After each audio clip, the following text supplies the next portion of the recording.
দর্শক এই মুহূর্তে আমি দাঁড়িয়ে রয়েছি তপনা মাদ্রাসা Faizul Uloom. My name is Asad Ahsan Munsi and my dream is to become IPS officer. ইসলামী শিক্ষার পাশাপাশি আধুনিক শিক্ষা, পাশাপাশি হাতের কাজ, মোবাইল রিপেয়ারিং, টেলারিং, বিভিন্ন কাজ, আপনার হাতের কাজ, আপনার ডিটারজেন্ট পাউডার, এটা ওটা বিভিন্ন কিছু হাতের কাজ আমরা বাচ্চাদের আমরা শিক্ষা দিচ্ছি। Computer course, tailoring, mobile repairing, এর পাশাপাশি কিন্তু আপনাকে দেখাবো ডিটারজেন্ট, লিকুইড ডিটারজেন্ট, সাবান থেকে শুরু করে বাথরুম ক্লিনিং, আপনারা দেখতে পাচ্ছেন টয়লেট ক্লিনার, সমস্ত কিন্তু এখানে একেবারে মাদ্রাসা কর্তৃপক্ষ হাতে ধরে কিন্তু একেবারে শিখিয়ে দেয়। পড়াশোনার পাশাপাশি মোবাইল রিপেয়ারিং, সেলাই সেলাই মেশিনের কাজ, তারপরে সার্ফ সাবান এগুলো সব তৈরি করা আমি শিখে গিয়েছি। ইনশাল্লাহ বাড়ি গিয়ে করতেও পারবো, বিক্রি করতে পারবে তো? জি ইনশাল্লাহ। একটা ছাত্র হিপস কিংবা মাওলানা কমপ্লিট করার পর সে কিন্তু আর্থিক অনটন কিংবা কোনো রকম সে কাজ জব পায় না, সেই কথা মাথায় রেখে কিন্তু একেবারে তপনা মাদ্রাসা কিন্তু একেবারে একটি নতুন একেবারে দৃষ্টান্ত বলা যেতে পারে যে হাতের কাজ কিন্তু তারা শেখাচ্ছে। আর এক সপ্তাহ 2 সপ্তাহ বাদে পুরোপুরি শিখে যাবো। শেখার পরে বাড়িতে আমরা করতে পারবো একা একা, বাড়িতে করে বিক্রি করতে পারবে তো? জি ইনশাল্লাহ। একেবারে 77টি সিসিটিভির ক্যামেরার আওতায় কিন্তু রয়েছে এই মাদ্রাসাটি।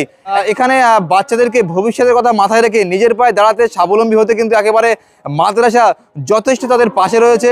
আমাকে আমার হুজুরাই গাইড করেন।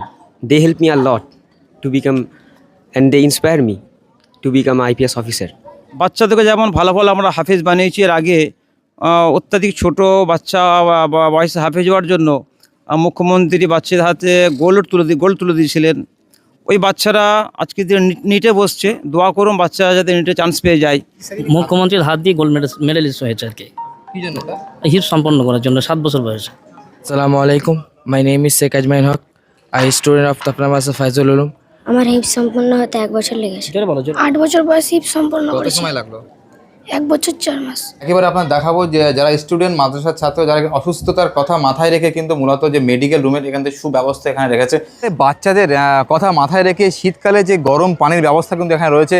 আপনাকে দেখাবো যে সোলার সিস্টেম, একেবারে সোলার সিস্টেম গিজারের মাধ্যমে কিন্তু এখানে গরম জলের যে গরম পানির কিন্তু এখানে ব্যবস্থা রয়েছে। কি উদ্দেশ্য নিয়ে এরকম মেডিকেল রুম? আমাদের মাদ্রাসা প্রায় 500-এর উপর ছাত্র, তো ছাত্রদের বিভিন্ন রকম অসুস্থতায় থাকে। অনেক সময় ছেলে কারো জ্বর, সর্দি, কাশি, বিভিন্ন রকম বিমারি আসে, তো ওদেরকে ক্লাসরুমে থাকা অসুবিধা হয়। যার জন্য আমরা এই মেডিকেল রুমটা করেছি বাচ্চাদের যাতে আমরা পরিষেবা পরিপূর্ণ দিতে পারি, আমরা সঠিকভাবে ট্রিটমেন্ট দিতে পারি। এই জন্য মাসে একদিন করে ডাক্তার নিয়ে আসছি আমরা, পরিপূর্ণ যে বাচ্চারা যাতে এখানে পরিষেবাটা পায়, যাতে কোনো দিকে কোনো অসুবিধা না হয়, তার জন্য আমরা এই মেডিকেল রুমটা আমরা করেছি। তারপরে যদি কোনো হসপিটাল বা কোথাও যেতে হয় শিক্ষক মারফত, শিক্ষক সাথে নিয়ে যাবেন, নচেত গার্জেনের হাতে আমরা তুলে দিই। কিন্তু এতেও আমরা অনেক সময় দেখি বাচ্চাদের যখন বাড়িতে পাঠাই, বাচ্চাদের আসার 2-4 দিন লেট হয়ে যায়, পড়ার বহুত ক্ষতি হয়ে যায়। যার জন্য সেটা মাথায় রেখে আমরা এই মেডিকেল রুমটা করলাম, বাচ্চাদের সম্পূর্ণ ট্রিটমেন্ট আমরা এখানেই দিতে পারি। ট্রিটমেন্টটা কীভাবে করানো হয়? এখানে ডাক্তারের ব্যবস্থা আছে কি? আমরা নতুন করেছি এটা, আমরা ইনশাআল্লাহ ডাক্তার নিয়ে আসবো মাসে একদিন অথবা 15 দিনে একদিন নিয়ে আসার চিন্তাভাবনা করছি। যদি না পারি আমরা অন্তত মাসে একটা ডাক্তার নিয়ে আসবো ইনশাআল্লাহ। আর এখানে আমাদের 2টো শিক্ষকের ট্রেনিং করেই দেওয়া আছে প্রাথমিক ট্রিটমেন্টের জন্য, তিনারা এই প্রাথমিক ট্রিটমেন্টটা করে নিতে পারেন। তারপরে পাশে আমাদের RMP ডাক্তার আছেন, আমাদের এসে ওগুলো করে দিয়ে যান ওনারা। আমাদের প্রত্যেক মাদ্রাসায় তো প্রত্যেক উলামা হাফেজ মুফতি মৌলানা পাস করার সঙ্গে সঙ্গে মসজিদ আর মাদ্রাসা কত খুঁজবে, সেই কারণে জেনারেল শিক্ষার সঙ্গে সঙ্গে কারিগরি শিক্ষা সে নিজে স্বনির্ভরশীল হতে পারবে, এটাই আমরা আশা রাখি। আর একটা সিস্টেম আছে অত্যাধিক কড়া ব্যবস্থাপনা আমার এখানে। এই যে ক্যাম্পাসে বাচ্চারা ঢুকে যায়, এখান থেকে বার হওয়া আর কোনোভাবেই বাচ্চারা বেরোতে পারে না। আমার মাদ্রাসার ভেতরেই এখানে ক্যান্টিন ব্যবস্থা আছে, দোকান আছে, বইবেলা বাচ্চাদের জন্য তেলে ভাজা তৈরি করা হয়, আরও বিভিন্ন খাবার তৈরি করা হয়, ওটা বাচ্চা নিজের পয়সায় কিনে কাটে খায়, যেগুলো বাইরের দোকানে খাবার প্রয়োজন পড়ে। আর বাচ্চাদের বিভিন্ন প্রয়োজনীয় সামগ্রীগুলো, এমনকি পাঞ্জাবি কাপড় থেকে নিয়ে টুপি আতর থেকে নিয়ে মুদিখানা সামগ্রিক সমস্ত মাদ্রাসার ভেতরেই ব্যবস্থাপনা করা আছে আলহামদুলিল্লাহ। মাদ্রাসার মধ্যে ঘেরাটোপের মধ্যে কিন্তু একেবারে এখানে দোকান, একেবারে বাইরে বাড়ানো কিন্তু কঠোরভাবে নিষিদ্ধ। এই স্কুলে যেমন পিরিয়ড হয় সেভাবেই আমাদের এখানে পিরিয়ডে পড়াশোনা করানো হয়। তারপরে স্পোকেন ইংলিশ ক্লাস আছে, তারপরে যারা মাধ্যমিক পড়ে তাদের জন্য স্পেশাল ক্লাস করার ব্যবস্থা আছে। তাদের যে প্রতিদিনের যে কাজ কিন্তু এখান থেকে পরিচালিত হচ্ছে একেবারে সুন্দর, পরিষ্কার, পরিচ্ছন্ন, সুষ্ঠু পরিকাঠামোর মধ্যে দিয়ে কিন্তু মাদ্রাসা তাদের কাজ কিন্তু প্রতিদিনের মতো তারা করে যাচ্ছে। আপনার 7 বছর বয়সে 7.5 বছর বয়সে কমপ্লিট করেছে হিপস। এবং মানে এই কয়েকদিন হলো মানে বৈঠক কমপ্লিট করেছে। বর্তমান মানে জেনারেল ক্লাস 5-এ পড়ে এবং এটা আমার ছেলে। এই বর্তমান 24 পারা দুই ভাই 24 পারা মানে চলছে। আলহামদুলিল্লাহ, আল্লাহ যদি চান তো সামনে বছর মানে হিফজ কমপ্লিট করবে। এবং আমার ছাত্র এই আসজাদও আমার ছাত্র, এ আমার কাছে হিফজ সম্পন্ন করেছে 7 বছর বয়স সব। একজন শিশু জন্ম থেকে মৃত্যু পর্যন্ত যে শিক্ষা এখানে ইসলামিক শিক্ষা দেওয়া হচ্ছে, তার পাশাপাশি কিন্তু একেবারে জেনারেল শিক্ষা, বাংলা, ইংরাজি, ইতিহাস, ভূগোল, জেনারেল যে সাবজেক্টগুলো এখান থেকে শেখানো হচ্ছে একেবারে সুষ্ঠুভাবে। এই স্কুলের সিলেবাস যেগুলো আছে সবই চলছে এখানে, বিজ্ঞান থেকে ইতিহাস, ভূগোল, বিজ্ঞান সবই চলছে আলহামদুলিল্লাহ। সমস্ত শিক্ষক দেওয়া আছে, মানে জেনারেল লাইনে টোটাল টিচার দেওয়া আছে। তবে ওনারা পার্ট টাইমার আসেন, ওনারা পড়িয়ে চলে যান। 7-8 বছর 9 বছরের যে বাচ্চাগুলো আছে, এরা জামা কাপড় ঠিক ধুলাই করতে পারে না। তার জন্য আমার জামা কাপড় ধুলাই করার জন্য ওয়াশিং মেশিন দিয়ে দেওয়া আছে, তার জন্য আলাদা লোক রাখা আছে। ওই লোক আপনার বাচ্চাদের জামা কাপড় ধুলাই করে পরিষ্কার পরিচ্ছন্ন করে বাচ্চাদের কাছে আবার দেখিয়ে দেয়। আচ্ছা, এত মাদ্রাসা থাকতে আপনার বাচ্চাটিকে এখানে এই মাদ্রাসায় কেন দিলেন? দেখুন, অনেক মাদ্রাসা রয়েছে আলহামদুলিল্লাহ, কিন্তু মাদ্রাসার যে ছাত্রদের পিছনে হাফিজ মকবুল সাহেব বললেন যে ছোট ছোট বাচ্চারা 7 থেকে 8 বছর বয়স, তারা নিজেরা কাপড় চোপড় কাচতে পারবে না, কিন্তু এখানে মাদ্রাসায় সেরকম ব্যবস্থা করা হয়েছে ওয়াশিং মেশিন থেকে শুরু করে নিয়ে। বিশেষ করে এখানে যে সিসিটিভির ক্যামেরা, যে বাচ্চারা সিসিটিভির অন্তর্ভুক্ত, যে বাচ্চারা যখন মাদ্রাসার ভিতরে ঢুকে যায় তারা বাইরে আর কেউ বের হতে পারে না, এই যে একটা গাইডলাইন, তো এটা খুবই আমি খুশি, আর এই জিনিসটা দরকার। Alhamdulillah, I have completed Hafiz, memorized the Holy Quran from Tobna Madrasa Faizul Ulum. আপনি দেখতে পাবেন পশ্চিমবাংলার ঐতিহ্যবাহী ও ধর্মীয় যে মাদ্রাসাগুলো আমাদের দেখতে পাচ্ছেন, তার ভেতর টপ র্যাঙ্কে রয়েছে আমাদের তপনা মাদ্রাসা। কেননা আমি এই কথাটা বলছি, তো আপনার মাদ্রাসায় আপনি দেখবেন যেরকমভাবে আরবির দিক থেকে ছেলেদেরকে স্মার্টলি এবং খুব সুন্দরভাবে ধাপে ধাপে উচ্চ পর্যায়ের দিকে এগিয়ে নেওয়া হয়। আবার আপনি সেটাও দেখতে পাবেন আপনি জেনারেল বিভাগের দিকে। এখানকার ছাত্ররা, কিছুদিন আগে একটা ছাত্র বলছিলেন তিনি একটা ইঞ্জিনিয়ারিং পড়ছেন, একটা ছাত্র ইনভেস্টমেন্ট চিপস, তিনি একটা বড় ব্যবসার দিকে অগ্রসর হচ্ছেন। তার ইসলামিক আদব কায়দার মধ্যে দিয়ে কিন্তু এখানে প্রতিদিনের মতো মাদ্রাসার কাজ বা পঠন পাঠনের কাজ কিন্তু এখানে শুরু হচ্ছে। ইংরাজি ক্লাস করানো হয়, টেলারিং করানো হয়, আরও স্পোকেন ইংলিশ ক্লাস হয়, জেনারেল লাইনের পড়া হয়, কম্পিউটারও হয়। আমাদের চিন্তা ভাবনা আছে বাচ্চাগুলো যদি আগামীতে বেশ কিছু ছেলে আছে যাদের খুব ব্রেন খুব ভালো, অনেক বুদ্ধিমান ছেলে, তাদেরকে আমরা সিভিল সার্ভিসে নিয়ে যেতে চাইছি, মেডিকেলে নিয়ে যেতে চাইছি, যেন হাফেজ হওয়ার সাথে সাথে ওরা যেন ভালো একটা জায়গায় পৌঁছতে পারে। ওরা যেন IAS হতে পারে, IPS হতে পারে, WBS হতে পারে। এই চিন্তাভাবনা নিয়ে আমরা এগিয়ে যাচ্ছি। আপনারা সকলে দোয়া করতে থাকুন। আর মাদ্রাসাতে কোনো ছেলেকে বাইরে যেতে গেলে পরে তার গেট পাসের ব্যবস্থা আছে, গেট পাসে নির্দিষ্ট টাইম দিয়ে দেওয়া হয়, সে টাইমের মধ্যে বাচ্চাকে আসতে হবে। আমাদের বাচ্চা এখানে হাফেজ হওয়ার পরে বেশ কিছু ছেলে আলিয়াতে পড়াশোনা করছে, আলিয়া বিশ্ববিদ্যালয়ে। বেশ কিছু ছেলে হাফেজ হওয়ার পরে কলেজে পড়াশোনা করছে। তারপরে আমাদের চিন্তাভাবনা যে বাচ্চারা যাতে এখানে হাফেজ হওয়ার পরে ভালো ভালো doctor, master, engineer, IAS, IPS হতে পারে। 10টা বিভাগে হাফেজ পড়ানো হচ্ছে। তার সাথে সাথে আপনার মৌলানা বিভাগ আছে, যেখানে কাফিয়া সারাজিয়ে পর্যন্ত পড়ানো হচ্ছে। তার সাথে সাথে আপনার নাজেরা, নুরানি কায়দা তো আছেই আছে। বিভিন্ন বিভাগে আপনার পড়ানো হচ্ছে। আপনার স্পোকেন ইংলিশ আছে আলহামদুলিল্লাহ।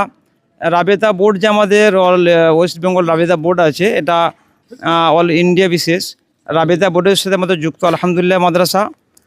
আর তার সাথে সাথে আমরা আরবি পড়ার সাথে সাথে বাচ্চাদেরকে জেনারেল লাইনে আমরা খুব আগিয়ে নিয়ে যাওয়ার চেষ্টা করছি।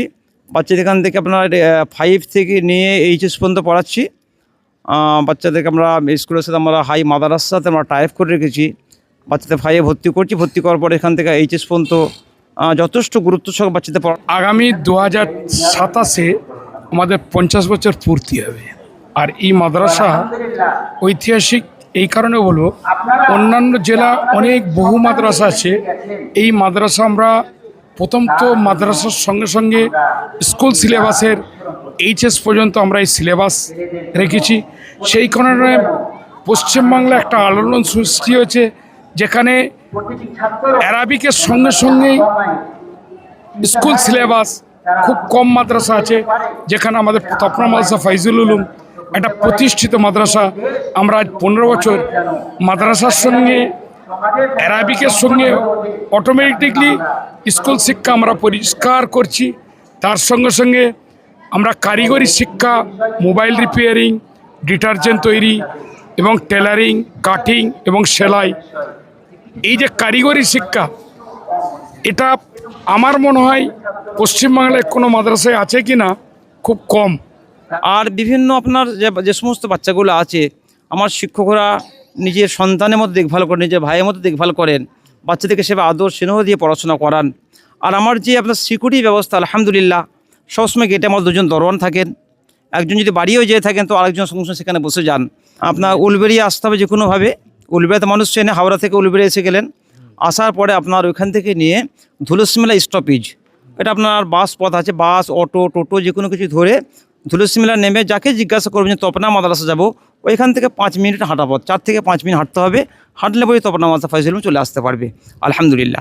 আমাদের ছেলেদেরকে যারা আমাদের ডিসেম্বর থেকে ছেলে ভর্তি করি, ডিসেম্বর জানুয়ারিতে ছেলে ভর্তি নিয়েছি, প্রতি বছরই করে থাকি। রমজানের পরেও আমরা ছেলেদেরকে ভর্তি নিই, কিন্তু আমাদের আসল টার্গেটটা হচ্ছে যে আপনার ডিসেম্বর জানুয়ারি ছেলেদেরকে ভর্তি কমপ্লিট করে নিয়ে যেভাবে স্কুলগুলো চলছে তার সাথে আমরা একটু সামঞ্জস্য রেখে আগিয়ে নিয়ে যাওয়ার এই চেষ্টা আমরা করি। और अल्हम्दुलिल्लाह जितने भी असातिज़ा किराम हैं, हम बच्चे के साथ मतलब सुबह से लेकर रात 10 बजे तक मेहनत करते हैं। अल्हम्दुलिल्लाह जितना हो सकता मेहनत करते हैं। আমাদের এই যে নতুন মাদ্রাসার ভেতরে নতুন মসজিদ প্রায় 4000 square foot, first second third ফ্লোরের কাজ হবে ইনশাল্লাহ। রমজান বাদ 2টো ফ্লোর মসজিদের ওপেনিং হয়ে গেল, তার সঙ্গে সঙ্গে আমাদের সঙ্গে মহাব্বতে বাড়িয়ে নিল। এবং আগামীতে রমজানে আমাদের সঙ্গে যে একটা জাকাত প্রথা যে আছে, সেই প্রথাটা যেন মাদ্রাসার তাদের দিনাদের দানেই আমাদের মাদ্রাসা চলে, আগামী দিনে সেই দানটা আরও হাত বাড়িয়ে দেয়, সেটাই আশা রেখে একত্রিত মহা উৎসব করে আমরা এই তপনা মাদ্রাসা ফাইজুল উলুম প্রাঙ্গণে উপস্থিত হয়েছি। দাবি করছে যে মাদ্রাসাতে ক্রিমিনাল জঙ্গি তৈরি হচ্ছে, কি বলবেন? যারা এই সমস্ত দাবি করছে তাদের অজ্ঞতা এবং অদক্ষতার ব্যাপার। তারা যদি মাদ্রাসার ভিতরে আসেন এবং মাদ্রাসায় যারা পঠন পাঠন প্রক্রিয়ার সঙ্গে অতপ্রতভাবে বিজড়িত আছেন, মাদ্রাসার শিক্ষা দীক্ষার সঙ্গে যারা সুসম্পর্ক রেখেছেন, তাদের সঙ্গে ছাত্র শিক্ষকের সঙ্গে যদি ওঠা বসা করেন, তাহলে নিঃসন্দেহে কথা বর্ষা ধোয়া নির্মেঘ আকাশে উদিত সূর্যের ন্যায় স্পষ্ট হয়ে যাবে যে তাদের ধারণাটা ভুল ছিল এবং তারা সেই ভ্রান্ত ধারণা থেকে বাইরে বেরিয়ে আসতে পারবে। তো আমরা তাদের কাছে কোনো মন্তব্য করব না, তাদের ব্যাপারে কোনো অভিশাপ করব না, তাদের ব্যাপারে কোনো আমরা কুরুচিপূর্ণ মন্তব্য করে আমাদের জিহব্বা আমাদের রসনাকে কলুষিত করব না, বরং কথাই বলবো যে তাদেরকে উদার আমন্ত্রণ রইল। আমরা প্রশস্ত মনে হৃদয়ের প্রশস্ততা রেখে তাদেরকে বলছি, আপনারা এখানে আসুন, বসুন এবং আমাদের শিক্ষা ব্যবস্থাকে দেখুন। দেখলে আপনারা আপ্লুত হবেন, হিল্লোলিত হবেন, কল্লোলিত হবেন, উচ্ছ্বাসিত হবেন, আনন্দিত হবেন আপনারা। তাই আমরা আপনাদেরকে উদার চিত্তে আমন্ত্রণ জানাচ্ছি যে আমাদের সঙ্গে আসুন, বসুন এবং দেখুন। আমরা মেডিকেল রুমও দেখিয়েছি, মেডিকেল ব্যবস্থা আছে, মেডিকেল রুম আমরা করেছি। বাচ্চাদেরকে ট্রিটমেন্ট দেওয়ার জন্য, সঠিক পরিষেবা দেওয়ার জন্য আমরা মেডিকেল রুমও করেছি, যাতে বাচ্চাদেরকে বাইরে না যেতে হয় এবং বাড়িতে বেশি না থাকতে হয়। প্রত্যেকটা মানুষের অর্থের প্রয়োজন। বাচ্চারা হাফেজ আলেম হওয়ার সাথে সাথে ইনশাআল্লাহ একদিন এরা বড় কারবারি হতে পারবে, এই চিন্তাভাবনা করিয়ে আমরা বাচ্চাদেরকে ট্রেনিংগুলো করাচ্ছি। যে সমস্ত জীবিকা অর্জন করার জন্য যে সমস্ত কাজগুলো, সে সমস্ত কাজগুলো আমরা বাচ্চাদেরকে শিক্ষা দেওয়ার আপ্রাণ চেষ্টা করছি। বাচ্চারাও খুব সুন্দরভাবে শিক্ষাও নিচ্ছে আলহামদুলিল্লাহ।